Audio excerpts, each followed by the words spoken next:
want to keep it right here, right now. You're in the right place at the right time. Denver Riggleman coming up. Oh, yeah, he's running for Congress. He's in the 5th District. He's a nominee. He's going to try to replace Tom Garrett. He's the favorite. And we got a lot to talk about with Denver Riggleman coming up. This is like House Day, House of Representatives Day, all kinds of chaos going on. Meantime, kids in cages.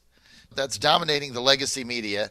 And the question is, let's see, this just in, one official said 500 of 2,300 immigrant kids have been already reunited with their parents. And just like the administration said, once the parents were processed for the illegality, they'll be reunited with their children, and then they'll be sent back over the border if their application for asylum is not approved, either to wait in a facility there or to get repatriated back in their country because they broke the law.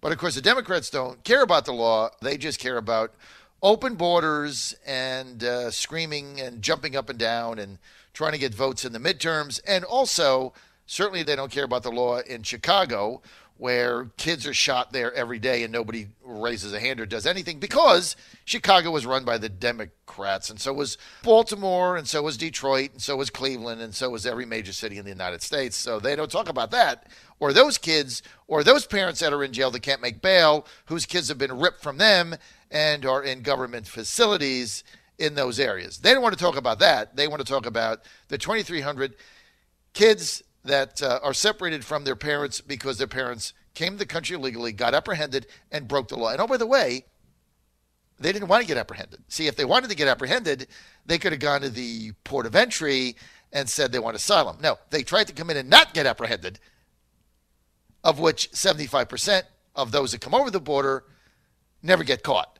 So, like, just the nonsense is unbelievable.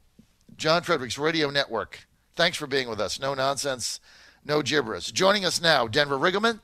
Denver is the Republican nominee for United States Congress in the 5th District of Virginia. That is one of the biggest districts geographically in the country. It's bigger than New Jersey.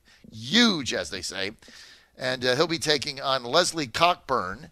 He is the nominee and got that nomination a few weeks ago at a convention. I forget where we were, somewhere in Southwest Virginia in the district. But I did just start to read Leslie Cockburn's book, Dangerous Liaisons. I've gotten through the first 3 chapters of it. And when I'm done with it, I'll make comment. I do like to actually know the facts before I spout off, unlike many of my colleagues. Joining us now, Denver Riggleman. Denver, great to have you.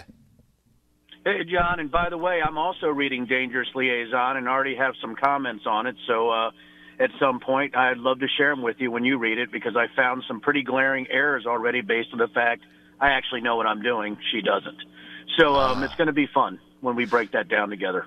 Well, let's do that. I really want to get through it because I don't want to comment on it before I've got the facts. I know it. I do have to say this, just the style, she isn't a bad writer. I mean, you can see she's a pretty good writer, because I do find that the first couple of chapters I do find interesting. And maybe, Denver, if you work really hard, you can provide her with the time to continue writing. That's what I hope.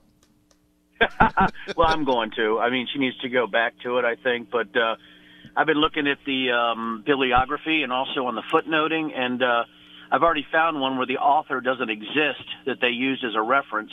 And so that automatically sort of gets your hair on end when I start checking out the IBIDs in the back and find out that they've actually referenced somebody who doesn't exist. That's sort of interesting, isn't it, John? So, yeah, that's what I'm doing.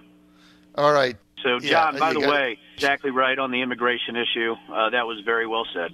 So, very good. All right, so let's get to all these issues, assuming you're going to be in Congress. Actually, you're a candidate now. Let's get to the Bob Goodlatte bill. Would you have voted for that? Why or why not? I probably would have. That's what's so interesting about this, and I guess that new bill is coming out today. But some of the things that you stated. Oh, by the way, you were talking about kids in cages. I wanted to let you know that this morning it looks like they're going to move some of those children, or 20,000 children, and maybe their families, to military bases. Yes. I don't know if you've seen that yet, John, but yes. Because right now I think what we're looking at is we need to put these people somewhere. And I think that's what's going to happen. I think the DOD is going to step in. They're going to move them to military bases. So when you see this kind of confusion on the border that you're talking about and this lack of logic, something has to be done by rule of law, because most of these immigrants are running away from a lack of rule of law. And I was talking to a legal immigrant down in Huntsville, Alabama, and from Egypt, and his anger, he's very conservative. I think he was naturalized a few years ago, and his anger is, why do I go through the legal process and love America, and other people get amnesty and don't have to do the work that I had to do to become an American? And I think that's where this lies, John, is that, you know, Republicans right now are really trying to use reason. They're trying to do the right thing. They're trying to follow rule of law. They're trying to protect Americans and legal immigrants. And I think what you see is just this emotional tripe coming from the left, as you stated. And that's why I think we have to do something. And yes, I think the Goodlatte bill was a good bill. So that's where I stand. You would have voted for that. So let's get to the compromise bill. I don't know if you've seen it all, but basically the compromise bill that's also been now put off because the Republicans don't have the votes for that either. But the compromise bill is basically amnesty for the Dreamers. It doesn't do anything to stop chain migration. So the $2 million becomes $10 million. And then in exchange for that, $25 billion for security at the border and the wall. And Paul Ryan can't even get a Republican majority to back that. Some on the Freedom Caucus don't want it because it's amnesty, and then the moderates don't want it because they don't want a wall because they're funded by the open border, cheap labor crowd. What say you? I think at this point that bill's dead, based on what you just said. You know, there's not going to be a lot of Republicans, rule of law Republicans that are conservative that are going to vote for complete amnesty. And even if amnesty was on the table at some point, there'd have to be security first. And what is it, $26 billion for the wall? What are taxpayers paying for illegal immigration right now? You know, it's extraordinary. So I think it's a good investment to actually continue with rule of law. And then once the wall is built, then we can deal with what's going on inside the country. I think we just need a clean bill, and I'd fight for that in Congress. I mean, why don't we do this in a logical way? Make sure we do it compassionately, but use rule of law, build a wall, make sure we have defense in depth, and go from there. You get so exhausted arguing with progressives and liberals who think that somehow we're ugly people because we think rule of law and we want to protect Americans, and we also want to make sure we want to protect children at the border. We want to make sure we do proper vetting, proper security measures, biometrics, data matching. I'm just exhausted by them already, John, and it's been 19, 20 days, you know, just to hear that. So what is your solution to this? I mean, because I keep asking the Democrats, what is your solution? And it seems now they're moving to a position that says, get rid of zero tolerance, go back to the old way, which is catch and release, which basically is we all look the other way. I mean, it's not really dealing with the issue because it creates an open border situation, because it's no deterrent, and actually creates an incentive. Come to the country, risk your children, get in illegally. 75% of you are not going to even be apprehended. The 25% do. You get a piece of paper and a ticket on Greyhound to go wherever you want. How do you solve this, Denver? I thought that, I think people are trying. I wish I had all the answers, John. I think I'd be the enlightened monarch, right? But that's right. I think Ted Cruz was trying his best, with increase in judges, expedited, screening process, but really an expedited way of determining asylum or those who are doing things nefarious or not actually there for asylum. And you said something pretty interesting, and there's not, John, I do agree with you a lot, but this one you were dead on. If they were trying to come to a port of entry for asylum, they wouldn't be trying to illegally cross the border in other areas. And that's the argument I've been making, is I'm just sort of shaking my head like, listen, real asylum seekers, they will come through port of entry. I said people are trying to sneak across the border, sometimes with adults and children that don't belong to each other. We know that's real. We know that child trafficking is real. We know that fentanyl, the amount of illegal drugs coming across the border is real. We know there's terroristic threats coming across the border. We know that's real based on what I do. So I think really what it comes down to, John, is we have to deal with migration. We get it in illegal immigration. We got to do it. The first thing you got to do is make sure your borders are secure. It's just like a military base. You got defense in depth. You have physical security. You got checks. You're always in a secure environment in every area that you go based on what you're doing. I don't know why this is so complex when it comes to first making sure we have a secure border. And I think, John, once you go from there, then you address the amnesty issues, the DACA issues, and you try to come with a way where rule of law is followed, American citizens are protected, and we give those who actually want to be part of the American dream and the American fabric, we make sure that that immigration is legalized and they can be part of what we're doing. And I just don't quite understand why we can't do a serial way of doing this. Of course I do. It's lobbying, it's dollars, as you mentioned. But I think we go to a step-by-step process and we try to use logic. And that's what I'm going to do when I go to Congress. I'm going to be transparent, use logic, and say, let's just do this first, and then we'll go on. So that's how I'm wired. If you think you're going to go to Washington and be transparent and use logic, boy, you got a rude awakening coming to you, because that doesn't work in this town. I mean, that might work where you are. I tried to do that, when I was trying to change laws in Virginia. That doesn't work in but, Washington, D.C. That you're going to be the antithesis. And, of course, what they're going to try to do as soon as you try to do that is run you out, because that's the way this town works. I'm just being candid with you. So I love you, man. You know what? I know you do. I've faced bullies before. If they want to try to run me out, bring it. You know what? I'm not a politician, so they really are having a tough time with me. The Democrats are having a tough time. They don't know what to do with me. They're trying to slant attack me. They don't know how to stick anything to me because I actually make sense. And on the Republican side, I think it's been refreshing up in D.C. I think they're enjoying my company. You got to do things in leadership positions and make difficult decisions. I'm not afraid to do that. And even if I'm transparent on a difficult decision that other people don't agree with, John, I'm going to tell them. And if that means I'm one term or that means I'm 10 terms, I would never do 10 terms, by the way. If that means I'm one term or 3 terms or 4 terms, that's great. But I'm just going to do the best that I can based on my knowledge and representing the 5th, John. I don't think it's that complex.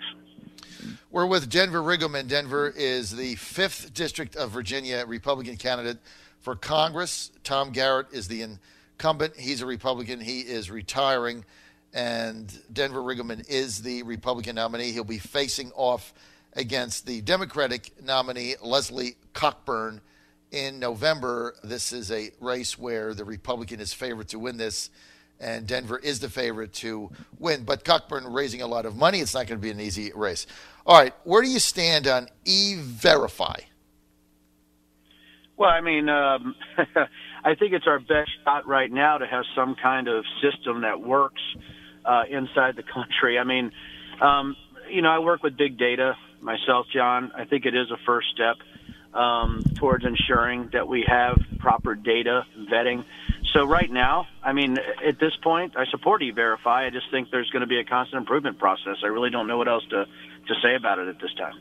And, of course, just so our audience knows, that this is not Denver's narrative, it's mine. The reason we don't have any kind of a long-term viable E-Verify process signed into law is because the Republicans that get money from the cheap labor, Wall Street, big money donors, well, E-Verify is anathema to them because that ends the practice. So when they look at when Goldman Sachs, and that's the thing is that I think it's a good step. I mean, but isn't it a common sense step, John? I guess maybe there's a common sense line that normal, American dream living Americans look at as a common sense line, but you have so many special interests on the government side and corporate side, which I fought both of them. I think it's just sort of interesting how much money is involved in politics on every single level in decision making, and you're right. It could be that exactly. So, but we'll see when I get in there who's talking to me, right, John? And I'll let you know who's coming to my office and tried to stop E-Verify. How about that? Well, that would be, look, I would love to have that because E-Verify to Lower Manhattan and Wall Street and Goldman Sachs is like showing the cross to Dracula. I mean, they just want nothing to do with it. They go in complete meltdown over it. Let's get to the Farm Bill that passed yesterday. If you were in Congress, would you have voted for the Farm Bill? You know what? I don't know. I haven't looked into it enough to actually do that answer. I know sometimes people who are running for office don't. I've actually heard a couple different things on the Farm Bill, pro and con. Obviously, voting against the Farm Bill, you hate farmers, right, John? And if you vote for the Farm Bill, you're about subsidies and actually misusing taxpayer dollars. So what I have to look at, I'd have to look at the Farm Bill more before I said if I voted for it or not. And it's not me trying to get out of an answer. I've just seen so many different arguments on the Farm Bill. I don't know how I would have voted based on – I'd have to read the bill. How about that? I will read the bill for you, John, before I vote for something. But I would have to read that one before I gave you an answer on it. Well, thank you, Denver. That's fair. The president's just rolled out another $200 billion in tariffs against targeted Chinese products that he feels are being subsidized by the government, dumped to the United States in order to put our industries in futuristic businesses out of business. A lot of other people, though, on the Republican side, very uncomfortable with the tariff situation. If you were in Congress right now, would you be behind the president in his trade policies or antithesis? Yeah, there's two issues to that, John. Number one, we do know there's unfair trade, right? I mean, it's sort of honest assessment is that we're always sort of behind the eight ball with other countries with unfair tariffs or unfair trade practices. So I would look at each tariff actually specifically, because here's the problem in the fifth. If a tariff acts like a tax to people in the fifth and it costs jobs, that's a very difficult decision for somebody who's taking a constitutional oath, right, raising their hand, is that if we're looking at this bill from both sides of the fence, we know there's unfair practices going on. How far do we go with the tariffs until it affects people in the country, and especially in my district? So right now, looking at the industries that are going on in the fifth, there's going to be some that I'm going to be, this is unnecessary. We're going to cost jobs. We have this great economy right now. You know, let's not cost jobs based on going after the Chinese. Let's do a negotiation. But you know what I think on this, John, because I think we talked about it. I think Trump's using that as a negotiating technique to go to free trade. I know he's already said it. I think that's where he wants to go. And my guess is he's going to force the Chinese to the table so that we have actually a more equitable trade distribution between us and our overseas partners. And so right now, I'm a free trade guy, but I'm also a fair trade guy. So what I'd like to do when I get in Congress is look at how it affects the fifth, how it affects the country, and then I'll vote accordingly. But right now, I'd lean towards free trade over tariffs. But I do think I know what the president's doing. He's not stupid. He's actually brilliant when it comes to business decisions, and I think right now I'm trusting him on his negotiating tactic. That's how I'm looking at it as a business guy. Well, what the president has said, I think he's doing the right thing. What the president has said all along is if the other countries eliminate their unfair trade barriers, then he has no reason to put tariffs on anything.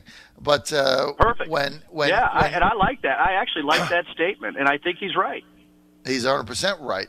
I mean, if you try to sell a car right now into Germany, you have to pay it's 29% between value-added tax and the import tax they have. So a $30,000 Ford becomes $39,000. Nobody will buy it. Yet a Beamer comes in, or a Mercedes comes into the United States, and all they pay is a 2.5% tax, and that's simply to put it on the dock and take it off the ship. We're out of time. I want to thank Denver Riggleman for being with us. Oh, John, thank you, buddy. You can follow Denver on Twitter at Denver4VA.